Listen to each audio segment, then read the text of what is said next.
You're listening to Sister Stargazers, celestial and terrestrial observations and advice from two real-life sisters.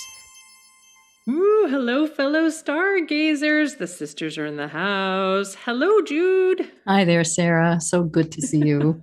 It's good to see you. We have a lot going on this week. This week's episode is covering Sunday, October 17th, 2021 through Saturday, October 23rd, 2021. There's a lot happening. Where should we start? Well, I love to start with the moon, where the moon moves, because it's moving through a couple of signs this week, from very gentle Pisces to more active Aries, where the full moon will take place. And then by Saturday, she has moved into Taurus. So there's a kind of a wave we're riding that might start out gently, then peak with a lot of fire at the time of the full moon on the 20th, and then kind of come down again and roll into when the sun moves into Scorpio at the end of the week, the moon will be in Taurus. With this full moon, we have some squares to Pluto, our good friend Pluto. Pluto's been active since maybe the end of September-ish. We began to talk about Pluto, god of the underworld, stuff that's hidden, stuff that's going to get drudged up.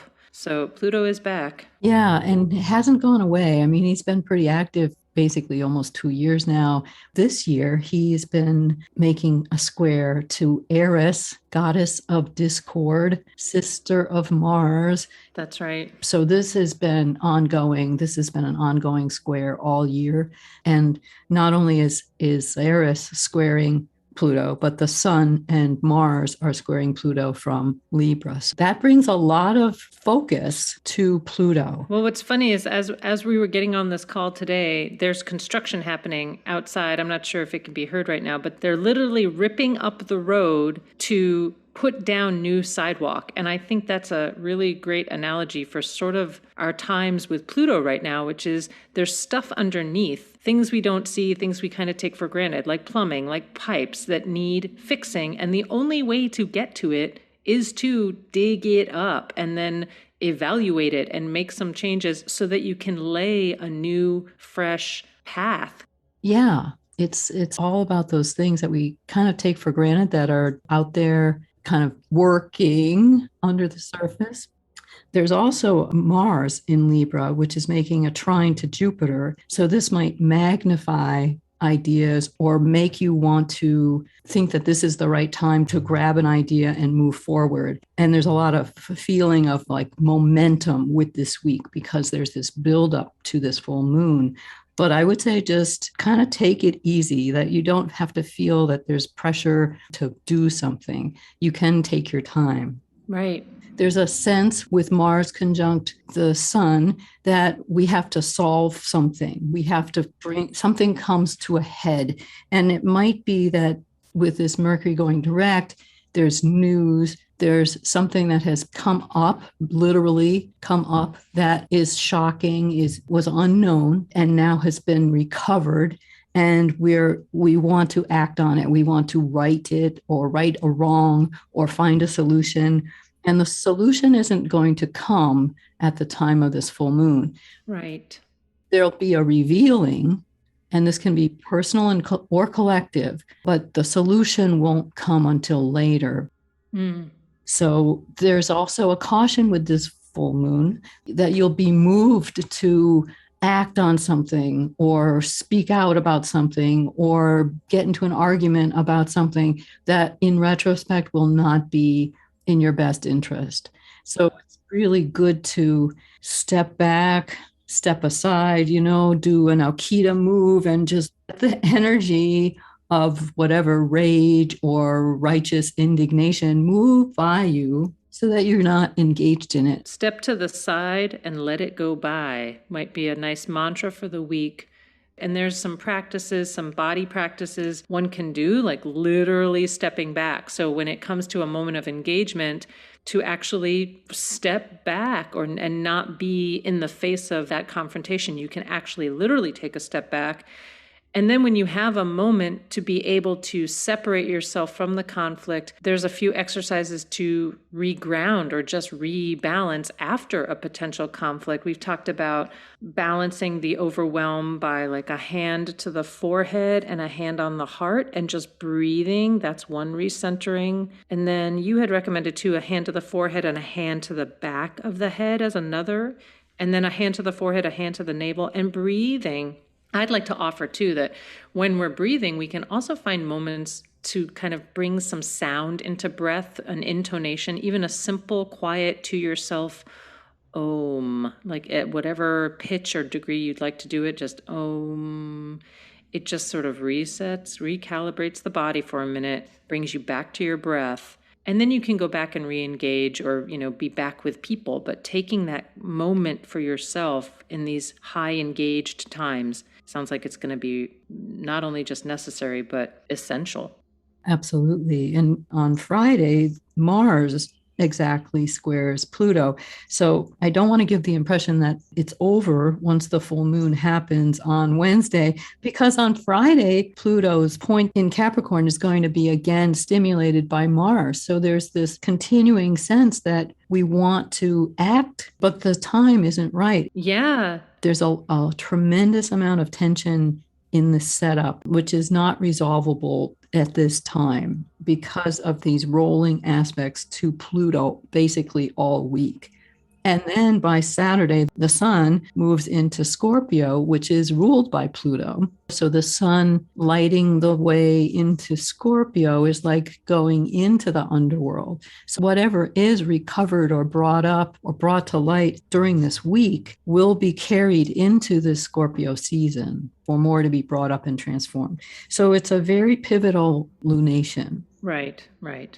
And if you do want to take action, the whole idea of releasing at the time of this full moon, because the sun is illuminating the moon and the moon is releasing its light. Right. So it's a good time to clean. If you want to put your energy to good use, you can release by getting rid of things that no longer serve. So you can clean the refrigerator, clean the oven, clean the closet, recycle anything that is not serving you.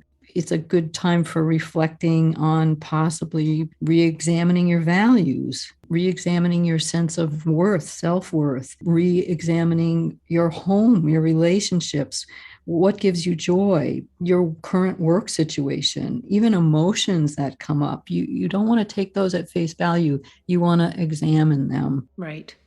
The other thing that's really interesting about this full moon is that the moon can represent the public. So an Eris it's a multi-generational, its orbit is 525 years. So everyone basically alive on the planet today has Eris in Aries. And Aries is about the self and knowing the self. So there is the potential that this full moon can help us all better understand ourselves. Love that. In terms of another tool or tip, there are some practical things we can do. You mentioned an astrology handbook that kind of identifies certain planets have certain colors. And one thing we can try to be mindful this week is not joining the activation by wearing things, like a red color, keeping our colors around ourselves a little more neutral, a little more toned down. Right. Well, it's just that the moon is in Aries. And because it's conjoining Eris, and because the color of Aries is red, Aries, the sign, Aries, its color is red. So, there's already going to be a lot of action happening there. So you don't need to further and, fan the flames of Aries by wearing red. So it's just, like red is a great color for stimulating things, especially if you're feeling a little blue. You can wear shades of red to increase your levity, your feeling of life. You don't need to stimulate Aries at this time because Aries will be stimulated enough. So wearing red at the time of this full moon is not a good idea. Cooler tones like a blue-green or blues or even peachy colors, pastels. Like these are really good colors to have around you rather than wearing a red raincoat. which I have, which I love, and I have. A time and a place for everything. I would not be wearing it next week, no. I like that that's just a practical tool, ways that we can incorporate some of this knowledge. Some of these things are kind of operating on a subconscious level that we don't even realize, like, wow, I'm wearing a lot of red today. I have a pair of chili pepper earrings, little glass chili pepper earrings that I probably won't take out this week. But I do wear them on days when I do want to feel a little more spicy, but not this week. But there are also some fun things. Can we mention the meteor shower? Because that might be a really beautiful way to just connect with the stars this week. Yeah. So on Thursday, October 21st, the Orionids meteor showers peak in the pre-dawn sky. So the annual Orionids meteor shower is produced when the Earth crosses through a cloud of small particles dropped by the repeated passage of the comet Halley. Good old Halley. It's been here for millennium. I mean, they've seen Halley, in Egyptian times. So the shower runs this year. It's from, September into November, but it will peak between midnight and dawn on Thursday, October 21st. So what a relief. Yeah. At that time, between midnight and dawn, the Orionids will be overhead. You'll see Orion's belt, which is the 3 stars. You can easily make those out. You can really see them. They're very bright. And then to the left and above will be Orion's club. And that's where the Orionids radiate from. However, you will be able to see the streaks of these meteors from anywhere in the sky because they radiate from the club, but you don't start seeing them until they're halfway across the sky. And you can then retrace that trajectory from their trail back to the club, but you may be able to see them anywhere in the sky. Nice. The moon will still be very bright. It will be waning on Thursday, so it's gone past full, but it's still going to be pretty bright. Right. And the light of the moon may overwhelm many of the meteors, but you should be able to see at least a few. And I have kind of a not serious but not silly question, but could you wish on a meteor? Are they falling stars? Absolutely. Yeah. I mean, so good, Yeah. There is something magical about looking up and seeing this celestial object just sort of streaking into the sky, and just a reminder, like, this time, even though it's highly activated, like, it will pass. It's going to shoot past us, and then just don't get in the crossfire of it. Get out, exactly. Get out of the way.